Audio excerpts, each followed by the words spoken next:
Hey everyone, my name is Erin Hunter and I am the Senior Editor here at Livelong Media, and welcome to the Livelong podcast. So today we're joined by Dr. Amber Deckard. She is the Director of Neuropsychological and Psychological Services at Care and Treatment Centers, the CEO and owner of CogniCare Group Neuropsychology Specialists, and the same CEO and owner of Alma Neurocognitive Specialty Group. So a lot of titles, which means a lot of qualifications and a lot of great conversation.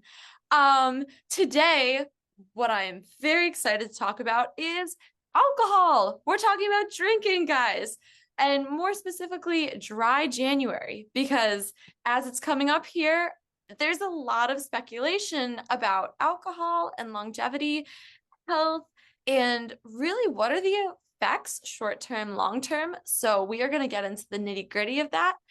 Before we do continue, real quick, I want to shout out the team at Livelong. They're working really, really hard to prepare for this year's Women's Health Summit. So a quick update on that. We're inviting Mark Hyman. We're so excited that this longevity expert and really well-known source in the field is going to come speak to you all and support you on your health journey. So please come to our website and go get your ticket for that using my name, Erin, at checkout to get a discount. But without further ado, let's get drunk on really good conversation. So Dr. Deckard, welcome. Hi, thank you for having me. So I want to go in with a bang. How much alcohol is too much alcohol? Like realistically, what does the science say? Um, there's not a set number on how much alcohol is too much alcohol, right? Every individual is different. Every individual's chemistry and their brain and how we respond is different. So it's really a matter of knowing yourself and knowing your limits. And alcohol, no matter what amount, whether it's 1 or 20, is still a toxin. And that's why it's so important to recognize that yes, there's alcohol. It's something that is used socially, but knowing yourself and knowing your limits is so important, because one may be too much for one person, and somebody may be able to tolerate that, and five may be too much for another. So from a longevity and healthy aging standpoint, there is the argument that no amount of alcohol is healthy. So tolerance aside, one drink is going to mess up your DNA. It's going to have certain implications on your liver that have lasting effects.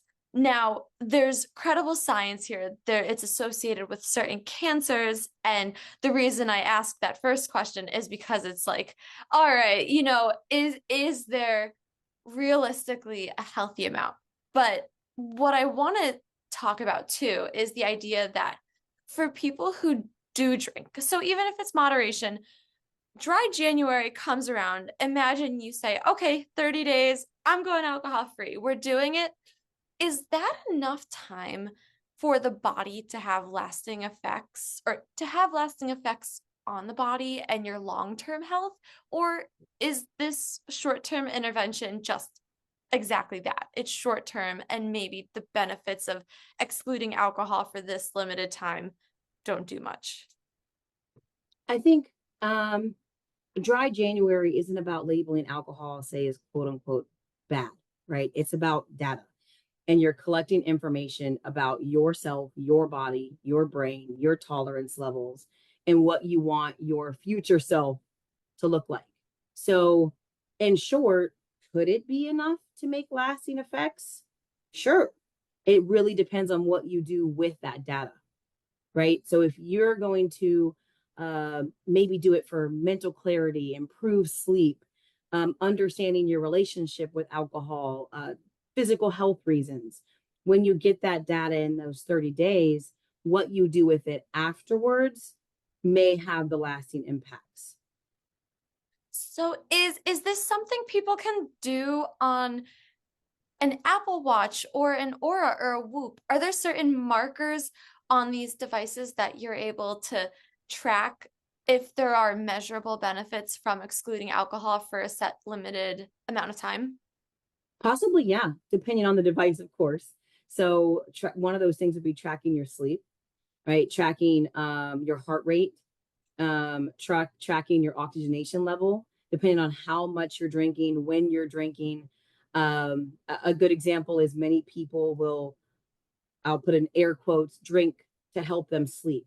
But what we know about alcohol, because it is a central nervous system depressant, it's actually keeping you from reaching that deep restorative sleep that you need. It might help you fall asleep, but you're not getting restorative sleep. So if you have a device that can track your sleep cycles, yes, you may be able to see improvements in your sleep cycles and getting more of that REM restorative sleep over that 30-day period.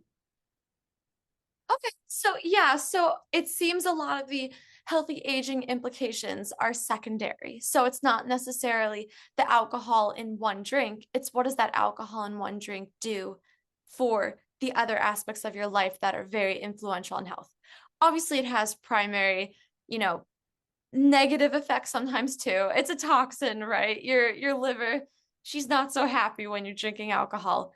But Your brain's not happy when you're drinking. brain's, your brain's not healthy either. And that's something I want to touch on because you mentioned that your brain. So actually, I just want to start there. So, two things. One, what specifically does alcohol do to the brain on a surface level and then maybe on a deeper cognitive level? And then two, you mentioned genetics. And does that have anything to do with how your brain handles alcohol and how your liver is able to metabolize it? So I'll try to go from the first. So alcohol, we'll say kind of alcohol in the brain, generally speaking. It does impact the brain because it's a toxin, right? It's that CNS or that central nervous system depressant. It alters brain chemistry. It affects areas directly tied to decision making, reasoning, memory, judgment, emotional regulation. And then that repeated exposure is what I would say, for lack of a better word, almost trains the brain into adapting around the alcohol and saying that I need this to function. And I need this to be able to function optimally, which we know is not true, but that's what's happening in the brain and that reward circuit.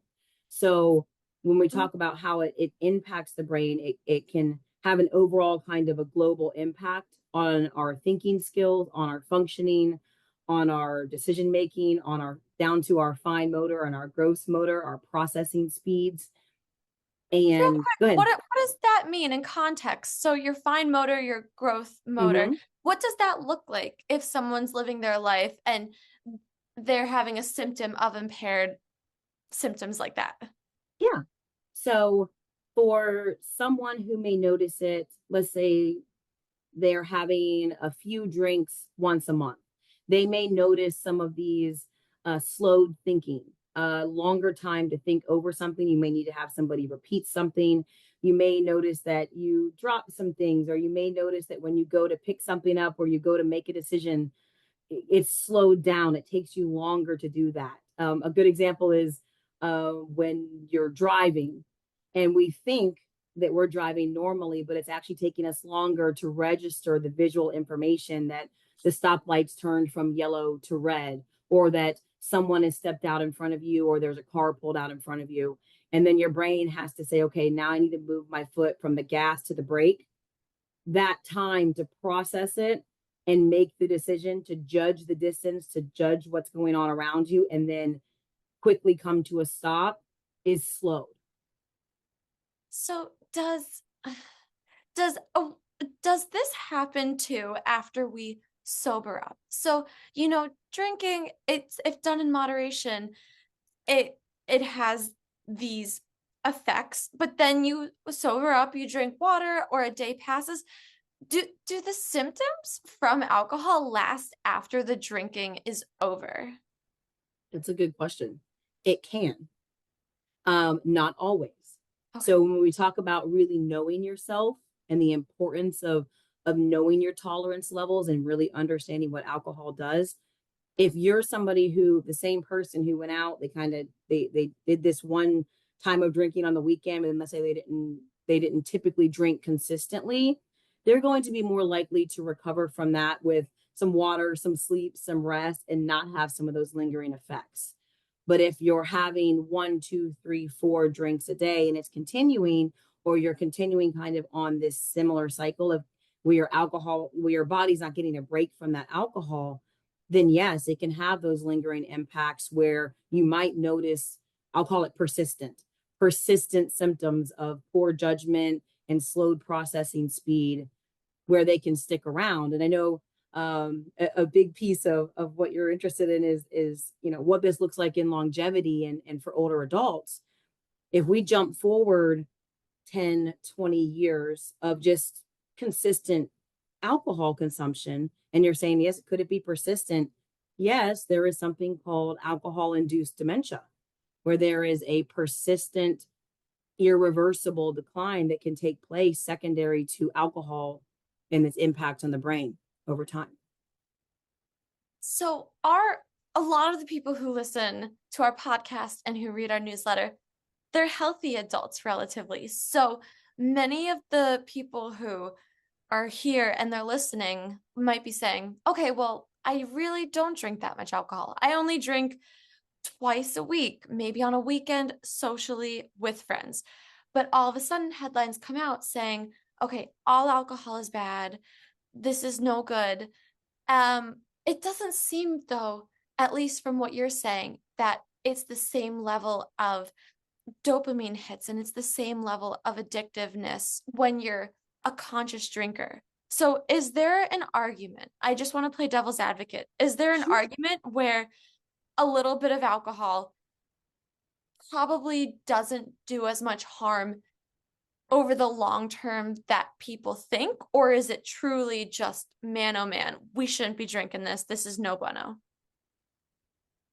That's a good question. So I know, and it's gone from one thing to the other. I remember it, the apple a day keeps the doctor away, and somehow that turned into a drink a day keeps the doctor away, which isn't true, right? Some people wish, but no. Right. Woo, Not true, but and it is so socially acceptable. And yes, if you're drinking in moderation, we know plenty of individuals that can have 1 or 2 drinks and not consistently need that. They may not crave that. It may not be addictive, and it may not negatively impact their brain in the long run. But there is, I think, in some of the headlines, I would say maybe are focused on saying it's all bad. And we know that moderation and knowing yourself is the key, right? So if you're going to have a drink of alcohol, it's the awareness of saying, yes, no matter how much, no matter what type, it is a toxin. 1 drink is a toxin, but that does not automatically equate to your brain being permanently and severely damaged from 1 drink.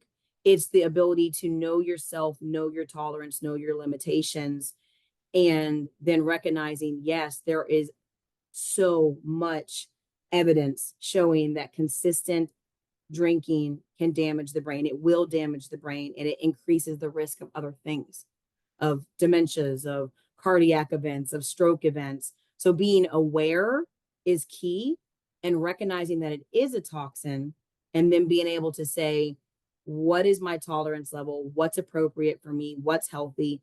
And being able to recognize when I've hit a point that's unhealthy, I need to stop, or it's okay to ask for help. It's not a moral failing. It's simply awareness and data and knowledge, and then being able to act in your own best interest. That's self-awareness, and that agencies, that's what longevity is all about. I think it's all about what health is, being able to tap into your body and saying, okay, I'm okay with 1, I'm making conscious choice to take in this toxin, but knowing that I'm not doing it every day, or it's knowing, you know what, I'd rather not. I'd rather just cut it out. And it's knowing, I think, tying it back into dry January, it's become pretty culturally and socially acceptable to have a break from it for 1 month. But what I'm always curious about is the longitude of that choice. It's 30 days. You're saying, okay, for 30 days, I'm doing this. Like, but the intention behind it is important. And I think it's so common nowadays that people just do it. But I want to ask you, in your personal experience, why should people do it, or what questions should someone ask themselves before they decide to just do dry January from a healthy aging and longevity perspective? I think the why behind it initially, understanding that same rule, it's not labeling it as a moral issue, and it's not you setting a rule. So whatever the reason is, physical health, mental clarity, understanding my relationship with alcohol, maybe there's a family history of substance use and there's a concern for addiction, and just going, I kind of just want to see where I'm at. I think telling yourself it's okay to be curious. I want mental clarity. I want to see if my sleep changes. Um, Recognizing that sometimes, do I want to recognize it as a social thing? Is it a social, what's the word I would say, a social lubricant? Oh, Is it a yeah. reward? Is it a transition? Understanding why you're doing it, and it's okay to do that, right? And to say, I'm just doing a reset. I'm just doing it as a health experiment. I'm just seeing how I feel without it, and not feeling the need to explain yourself, because there's nothing wrong with that.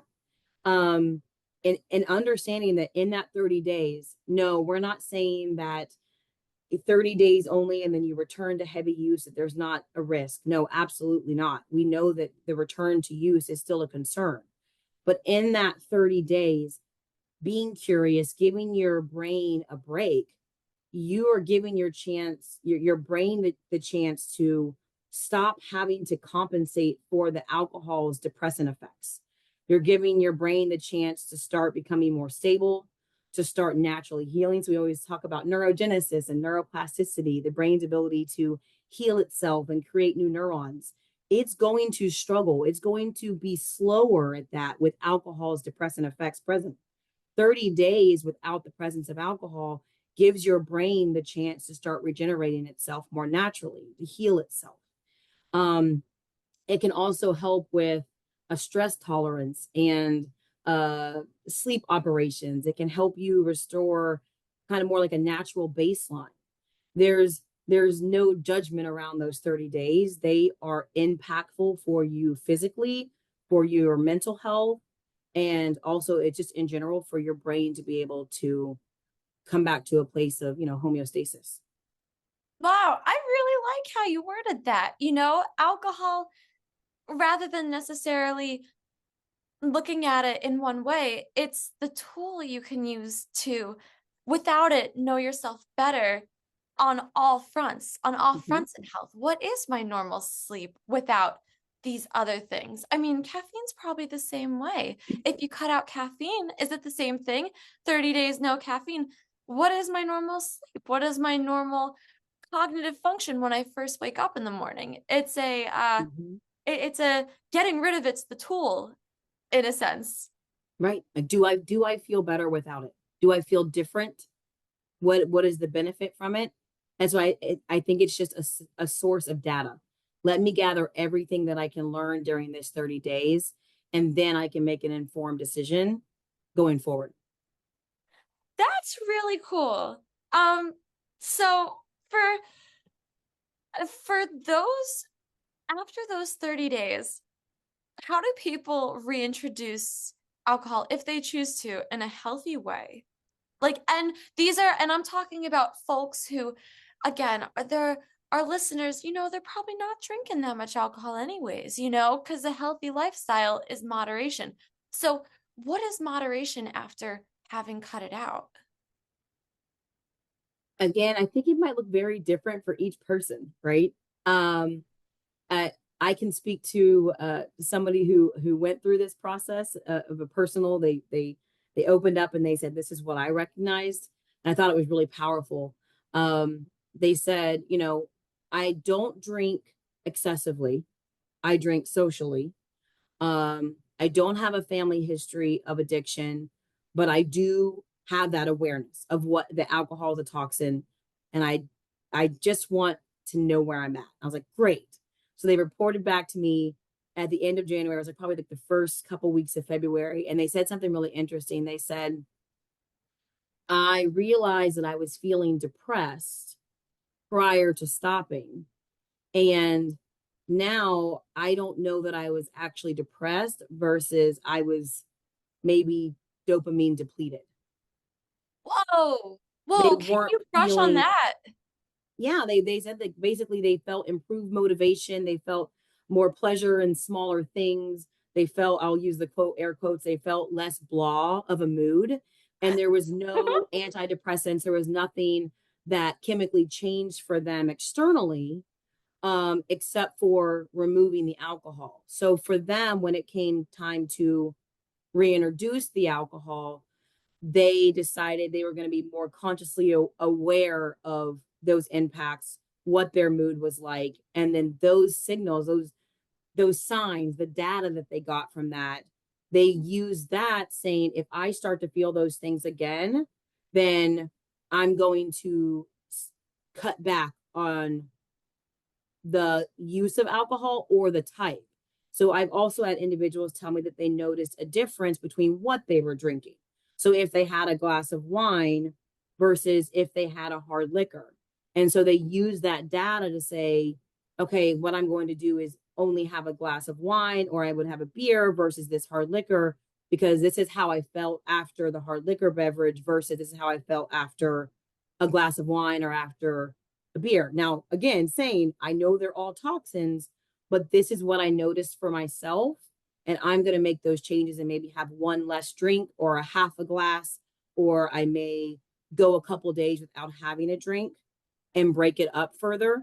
It really depended on the data that they gathered in that 30 days of how they should reintroduce themselves. And some people have chosen not to because of the significant data that they gained from it and said, now I realize how much it impacts me.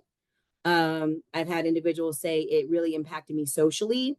It impacted my family relationships. And I didn't realize that until I gave myself that 30-day break, and they chose not to return. And so again, take us back to that really having awareness and insight and saying what is best for me and my family. One of the individuals that I work with said for their family, the quote they used was like, it felt like alcohol was borrowing the calm from their tomorrow. Oh my. And when they realized that, they cut back significantly because they noticed the impact of how they responded, their stress response or their stress tolerance with their children. And so they decided to cut back after January because of the stealing their calm basically from their next day. It was really powerful. That quote's fantastic. And what I'm still hung up on with what you said is the dopamine depressing effects. So really quick, as we're kind of winding down here, can you explain the role of dopamine, not only in alcohol though, but why we get addicted to anything? And I think that's longevity included. I mean, Mm-hmm. it's exciting to think that you want to be healthy and you want to do things that make you feel good, but when when is the balance lost, and how do you recognize that in yourself? How do you tune into that? I think one of the powerful things and where we get confused with how alcohol impacts dopamine is what we feel when we drink alcohol versus what it's actually doing. So when you initially drink alcohol, it actually boosts dopamine, which is, people go like, oh, I felt better. I felt like I was engaging socially. And then so you're getting that, we'll call it like a short-term pleasure at the cost of long-term motivation and mood changes and so on. So the short-term impacts feel like it's boosting the dopamine, but what it's actually doing as a depressant, right, is is lowering your motivation. It's lowering your mood. It can cause that kind of meh feeling. And what it does is it basically, I would say it indirectly stimulates, it's going to sound like a lot of words, but it's a mesolimbic reward pathway. So we talk about that reward circuit, right? So basically it's creating this feeling, think of it as like a false feeling of pleasure and relaxation and reward and kind of like this calm, which is why I like that quote about it stealing my calm from tomorrow, because you might feel calm in that moment, but then it actually turns into producing less dopamine, right? And then therefore that Oh, you're getting stuck and going, wait a minute, I need to feel this. Think of the reward circuit going, I need to feel this again. I need to feel better. So if you're creating less dopamine and you're now needing something, a substance, to give you that same feeling again, that's no longer naturally occurring. So then it's your brain telling you, I have to have the substance to reach that same feeling, which before the presence of the substance, dopamine producing itself naturally would have created that. So as it depressed it, now you need something artificial to spike it. So it's like an artificial dopamine spike. and And then so your your brain brain, becomes it trained to becomes need it and rely on it. lazy, almost like your Mm-hmm. brain stops producing as much because does that even happen just after one drink? Your brain's all of a sudden like, oh, I'm on vacation now, because if alcohol's coming in and giving me dopamine, I can sit back. But the lag, and I guess the hangover in a respect, is that your dopamine stores aren't normal the way they would be on a given day without the substance to help boost it. Yeah. So it takes time for the substance, whatever the substance is, to metabolize out of your system. And so think of that back to dry January, that 30 days, you're giving your brain, your whole body that break to be able to start producing on its own, which is where that individual, when I said they actually felt like, oh, wait, I'm not actually depressed.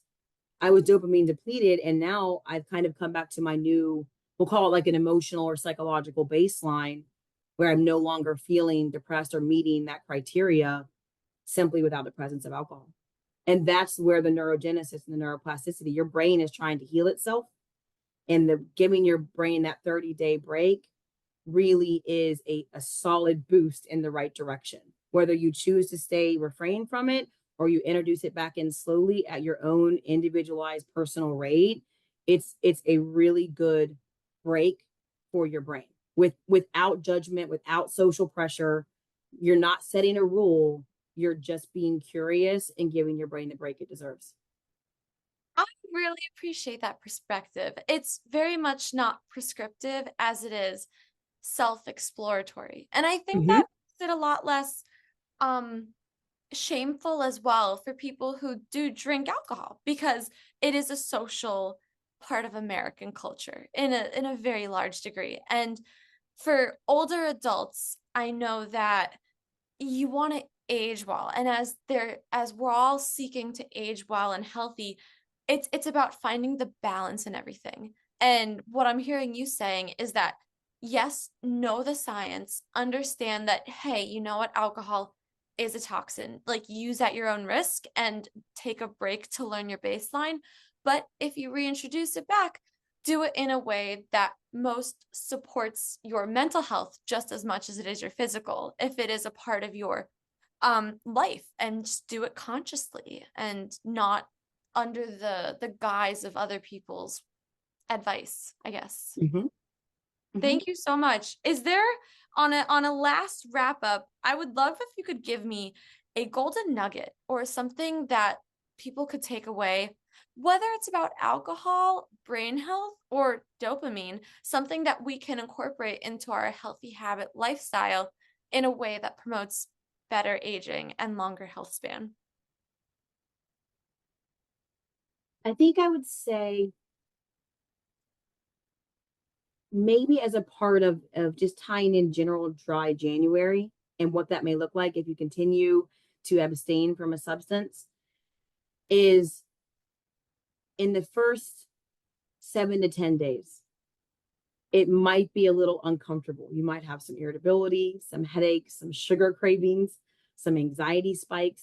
You might have initially poor sleep before it gets better. And it's that rule we say where everything gets worse before it gets better, right? Because your body is having to adjust to being without alcohol, without a substance. I would say whether it's for dry January, whether it's for someone who is struggling significantly with substance use or alcohol use, and they're in their first time in treatment or their 30th time in treatment, or their family is meeting with them to say, hey, we're concerned, we see these behaviors. That no matter where you're at in your journey with substance use, and I would say it is not a moral failing. You are not a failure. Everything at the root of substance use and mental health, it's the brain. And if you can understand the brain and give it the break, it is dry January all the way through complete abstinence is neurochemical recalibration. It is not a failure. It's not easy. It has ups and downs. It gets worse before it gets better. But I think the biggest takeaway is that when you learn from it and you apply and you're aware, there is hope at the end of this for family and for all individuals, regardless of where you're at in your journey with alcohol or any substance. That's beautiful. Yeah, I can imagine that is applicable to everyone in some capacity. Whether it's not indirect personal or just knowing Mm-hmm. that there are resources out there and Mm-hmm. perseverance with any goal, with anything in life is key. Thank you Mm-hmm. so much. Short-term or long-term goals. Short term and long term, Mm-hmm. right? I mean, that is spot on. We're all here at Livelong. We're all in it for the long game. So any ability to just remember that if you want something and if you want to change, it's going to be a little squishy and uncomfortable, but that's what changes. And accepting Mm-hmm. that, the intention and accepting that is key. That's everything. It's worth it. Thank you so much. And I hope you have an amazing rest of your day. I appreciate you being here. Thank you for having me.